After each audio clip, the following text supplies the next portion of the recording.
Hey guys, so today I wanted to talk about something that a lot of people who like horses want to know, and it is the big question. How do you get your parents or whoever you live with to buy you a horse? So from my experience, me asking has failed many times. But really, for me, the way I did it is just like I kept asking and I kept asking. But since I'm older now and whatnot, and I asked like about maybe 3 years ago for a horse and everything. So this is what I have to say. So I originally asked for a horse and I was feeling lonely, like sad, depressed or whatever. And, so I asked for a horse, and I said that I was going to buy it myself and I was going to pay for everything myself. So I don't remember exactly what I said because it was 3 years ago, but I just said I wanted to get a horse and I got the yes to do it. So now I always say that I'm going to save up for a horse and that I'm going to buy my horse myself. Now, since it's been like 3 years from me saying that, the person in my family who I asked if I can buy one, of course, parents or whatever always change their mind, or whoever you live with changes their mind and say, oh, buying a horse is just so ridiculous. Why don't you save money for a car? I'm just like, no, I'd rather have a horse. So basically, I'm still getting a horse. I haven't gotten my horse yet due to me searching for the right horse for me. I ask sometimes and I say, well, I'm still buying a horse, then it's still the okay. I still had the okay. So that's really how I asked to get a horse or to buy a horse. And everybody always says, like, how do you save up for a horse? Some people have an allowance that they get from doing chores around the house. I don't have that, never really have had that opportunity. I mean, maybe for like a few things I have, but that was just like so long ago. Yeah, don't really make an allowance, even though I get some money here and there. But saving for a horse is the hardest part, because sometimes you have money to buy things that you wanted and you never really think about, getting the horse, or especially if you're older or, like a teenager and you're not, and like you're out of high school and all that, or maybe if you're still in high school or just finishing up, saving for money is difficult, especially if your parents want you to buy your own things and whatnot, and it's just like they don't want you to buy this horse, so they keep wanting you to spend your money so you can't afford it. So my thing is that you have to put yourself on a budget, or if you have a job, if you look for a job, here's my thing. So I was doing some research the other day, because I was gonna buy my horse from like this bomb-proof beginner horse, safe for anybody of any age to ride this horse. But they're great horses and everything, but I started looking at like horse rescues, because I know that there's some horses that are still out there looking for homes, and I'm just like, why don't I buy a rescue horse? So that's my plan. And I've been looking online, and there's this one horse that I want. I cannot pronounce his name for days, okay? But he's a thoroughbred cross, and I believe he's chestnut. I don't know, they don't have the color options, but there's like a debate on chestnut and sorrel, but he doesn't have like that red undertone. He just looks like a chestnut mixed with something, I don't know. And there's like 2 other horses that I'm gonna look at, but I believe the thoroughbred is about 11 years old now. They did a video of him when he was 6. So there's also a 4-year-old horse and a 9-year-old horse, I guess, and they're gorgeous. So anyways, I mean, if you're a beginner, I would suggest looking for an older horse, because everybody always says that the older horses are more experienced and everything like that, but also older horses can be lazier or have other vices. So I would say, because when I was taking lessons, one of the first horses I rode, it was a few years, I rode her many times before, and she was like, I don't know how old she was, But I knew she was quite old because she had like gray hair and everything. And one time she spooked, but she did not move. She just got startled. She didn't move her legs. She didn't move. She didn't take off or anything. So that's why I suggest getting an older horse. It really depends on, like, everybody always says that, you know, if you've never taken lessons before, people recommend taking lessons before you get a horse. I would say you can get a horse whether you have taken lessons or not. I would suggest, if you could, like, board that horse where you plan on taking lessons. And they always give, well, some places, especially where I live, they get discounts if you board there. So you can board your horse there and you can pay for your lessons, which is cheaper if you board because you get a discount, and you get to learn all of your lessons on your own horse, so you guys can build you know, your thing together, your relationship together, and you don't have to worry about riding any other horse. Where I used to ride, all their horses are from an auction. I'm not really sure if that's for every, you know, place, and they normally don't know if the horses are broke per se, like they haven't started under saddle, or some of them are very green. I was one of those people in my class, just like I was the only one in my class, and I went from like broken beginner, well, I didn't really, that's not my first time I rode a horse when I started going there, but I went from a serious beginner to like an advanced, they have like these numbers, but the highest advanced level rider ever. So I rode new horses that have never been in a lesson here before and whatnot, and I just learned a whole bunch of different horses' personality. So I would not really recommend getting not a beginner horse, a green horse. Some people say that there's no such thing as a green horse, and I don't know what to think. But I wouldn't get a horse that has not been trained for different things. And I would also recommend adopting a horse, but I would like do some research on that. Adoption fees can go anywhere from $35, that's companion. $100 can be a companion horse, but I would say from a rideable horse from $200 to like $1,200 or $1,200 in the U.S.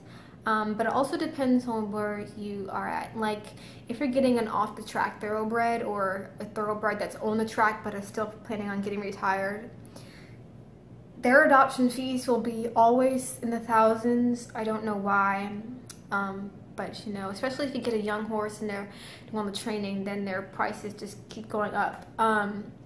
So I would recommend getting adopting a horse, looking at its background, looking at, you know, what vices it has. But vices to me is just like out of boredom for them. Like when horses crib, it's because they try to do something to pass the time. But I would see, like, if the horse is barefoot or if it has shoes or whatever. I'm not a shoe fan, but, you know, if that's what you want to do, I'm not going to say, oh, no, don't shoe your horse, because I don't make anybody's decisions. So I would say do your research, and before you ask your parents to let you either buy a horse for you to like you can pay for the majority of stuff for your horse, and your parents can buy the horse, because the cheapest thing is always going to be your horse, technically. So this is me. I researched this for like about 2 years now, and this is just me.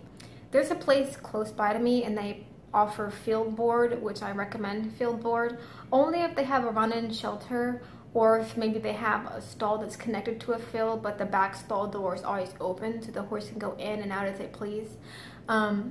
Especially fencing. Like when you're adopting a horse, sometimes they require for you to have good fencing, no barbed wire, no wood that's this, no wood that's that, or they will not sell the horse to you. Because I have seen that people will, that in the contract, sometimes it says that they will make unannounced visits when, you know, to see the horse. And if they see one thing wrong or anything wrong that violated the contract, they will take your horse without you knowing it. So that's terrible, which is why I recommend doing that. But this place, family owned, people live there on the site 24/7 checking up on all the horses. So field board for where I live, for full care field board, they have stall. They have standing stall. Standing stall, you know, to me, it's just like, what is a standing stall? And some standing stalls are different, so, you know, it's just weird. So they have stall, standing stall, and field board. Full care. Full care, get special food. They get wormed by them every 6 weeks and everything. They get special food and everything where you don't have to pay for that. So what everybody says to me is that, how are you going to buy the food? Where are you going to put it? I tell everybody that I found the place I was going to put it, and you don't have to pay for food. You only have to pay for board, but that depends on where you are. You can have a place where you board your horse, but you have to pay for the care, you know. It's not full care, but I recommend finding some place that's full care. So since my horse is going to be on 24/7 field board, so, you know, that's like $430 a month, which is not bad to me.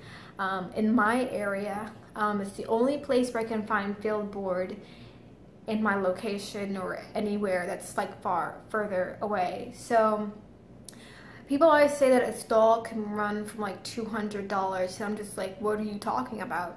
Because for stall board at the place where I'm gonna board my horse is $550 a month, and then you have the standing stall, which is like $530, and I'm just like, I'd rather go with field board because I want my horse to be outside with a whole bunch of horses all day, all night, you know.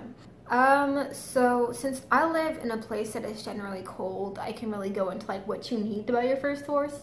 So I have been looking everywhere to see what's the cheaper places like online to buy tack, because my local tack shop, you cannot find a saddle for that's like $100, for instance. All of my local tack store is like in the 2000s with everything. Bridles, $2,000. Saddles, $2,000. Saddle blankets, like $30, you know. You know, if you bit your horse, I'm gonna go bitless with my horse because I want to ride bitless and train in bitless because I've never done that before and think it's gonna be cool, and I refuse to buy a horse and bit him because I want to challenge myself on that side. When I get a bridle, I'm gonna show you how to convert a regular bridle, English bridle, into a bitless, because you don't need to buy a special piece. State Line Tack, I'll put it right here so you can see it, is a really great place.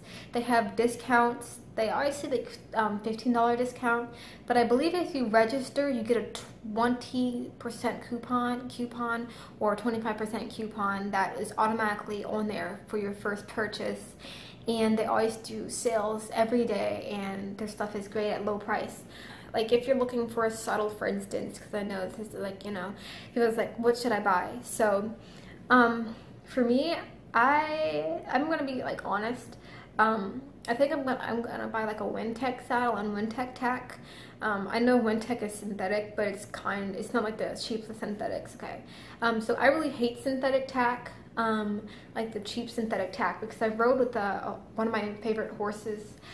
He had a synthetic bridle, and you have to be careful to not buy cheap synthetic tack, because it just felt like a $5 bridle. It felt like paper, and the reins are really, really small. So I will be doing a review when I get my saddle and my other tack. So yeah, so the type of saddle I want is ridiculously like like $550. I'm only telling you guys that because you know, when you're first starting out, you have to find a saddle. I mean, you can find a saddle used or something, but I cannot find the saddle that I want. It's like the Wintec 500 all-purpose saddle. So if like, say if you have a job, for instance, or if you like, I don't know, I've calculated it. Like if you make $13 an hour at work, I know sometimes the minimum wage is $5.50. I mean, not $5, $8.50.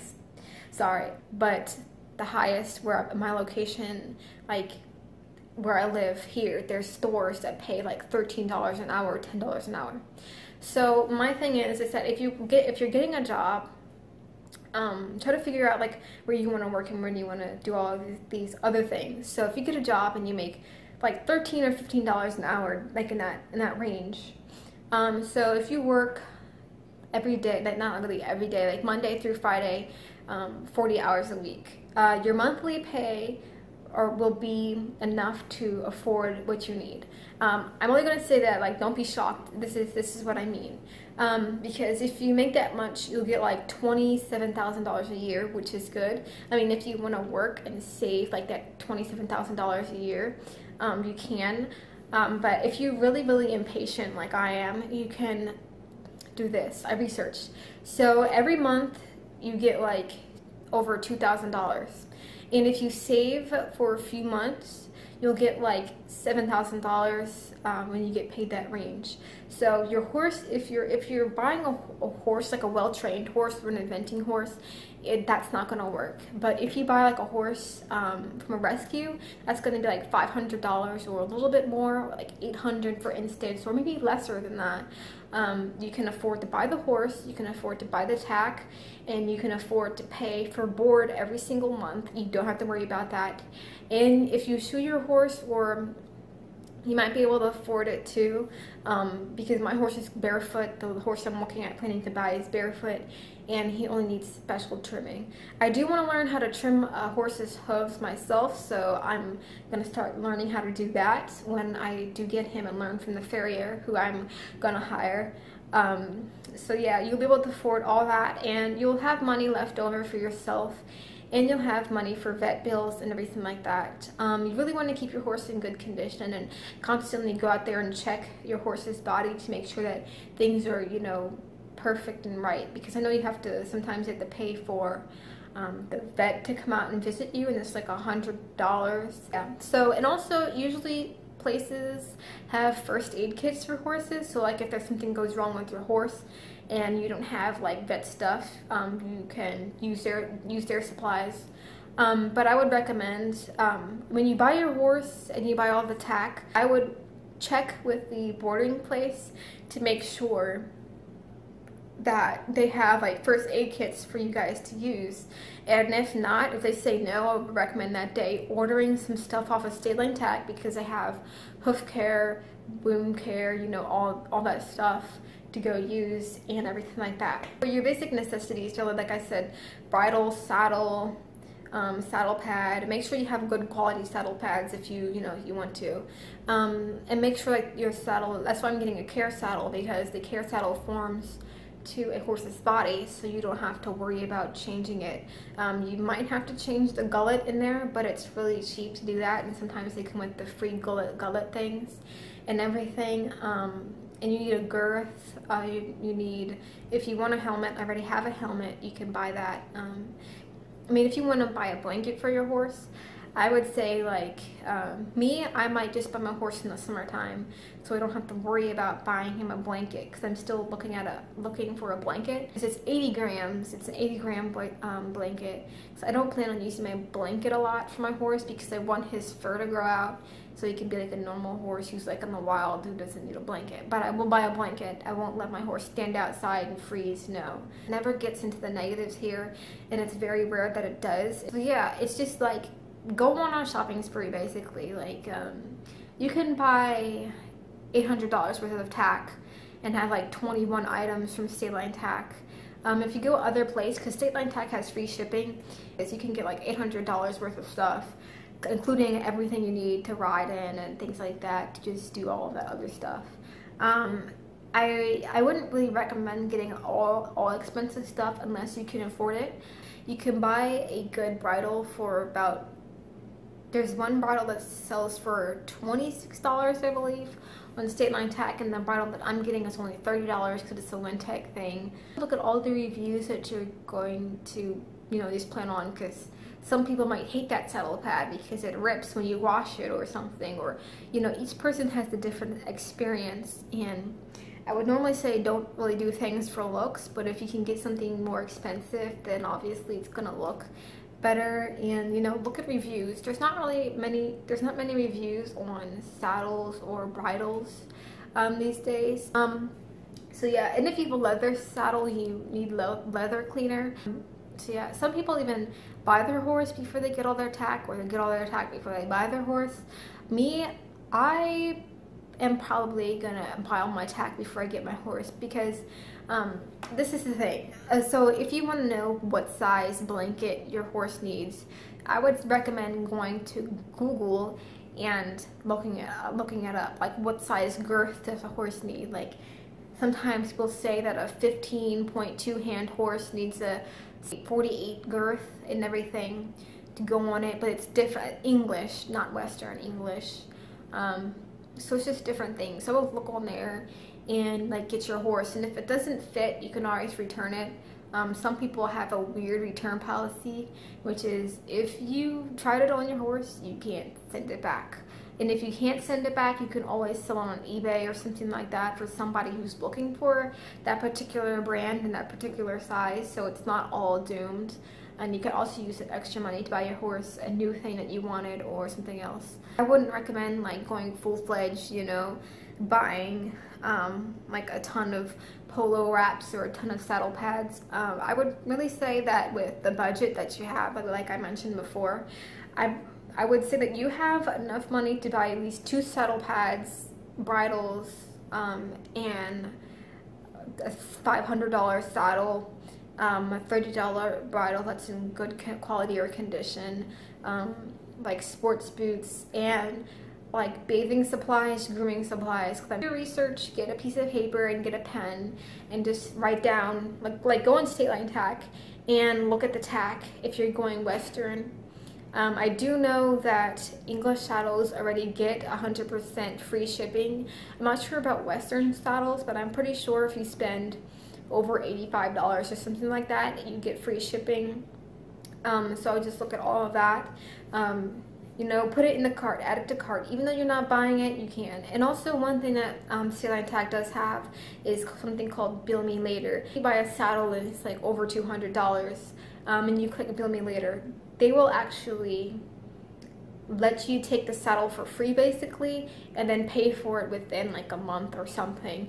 So that's always good. So just get your piece of paper, write down everything you want to get, look at it, look on it, and then just see how much money you have, like see what horse you want to buy, but then you also save money left over. So that's why I also recommended to save money. Like I'm waiting 3 months to buy my horse because in 3 months I will have like over $7,000, and I plan on buying a $500 horse, so I'll be able to pay for everything I need for it. Think about getting insurance for your horse. Insurance shouldn't be that expensive. I mean, if you want a horse that, you know, is a competitive horse, and then your horse insurance is going to be a lot. If you get like a regular horse, it's like a lesson horse, or that's just the horse that's for your personal thing, it doesn't do any showing or eventing, it's a lot cheaper, because I know event horses, the insurance companies don't want to pay for a whole lot of stuff. And I probably will be doing another one of these when I get my horse to show you all how everything went and how the deal is, because it's not pretty hard, and like showing you how to take care of a horse on a budget, because horses are not only meant for people who have the money to buy them. It's just like you have dogs are expensive, you know, animals are expensive. But me personally is that the animal is only as expensive as you make it to be. And when you look at your tack on the horse, calculate it, like put in like $500 times blah blah blah, because if you times it by 12, because that 12 represents those 12 months, and you'll be able to see how much money you have in 12 months and everything to buy a horse. And you could also own a horse on a budget. It's like vet supplies or some other supplies, like maybe buckets and spray bottles for like fly spray, to owning a horse on a budget. So a person who's not rich and who doesn't make a lot of money or whatever, like everybody else, can own a horse as long as they budget themselves properly and everything. And I know that a lot of people don't talk about like the actual expenses of their animals. It's just like, oh, I don't want to tell you how much I paid for my horse. But I mean, if you don't tell that person, then they won't learn. So the horse necessarily only really costs about $2,000 to $5,000 a year. That's all. Like seriously, to me, that's not a lot of money. And hopefully it convinces your parents, if you pay for the majority of your horse, or maybe your parents' pays for the majority of your horse, to show them that this owning a horse does not cost a lot of money. event horses. Tell them that event horses cost more than a horse that you're only gonna have to ride. And I mean, like, event horses and the professional thing. Like, if your barn or whatever has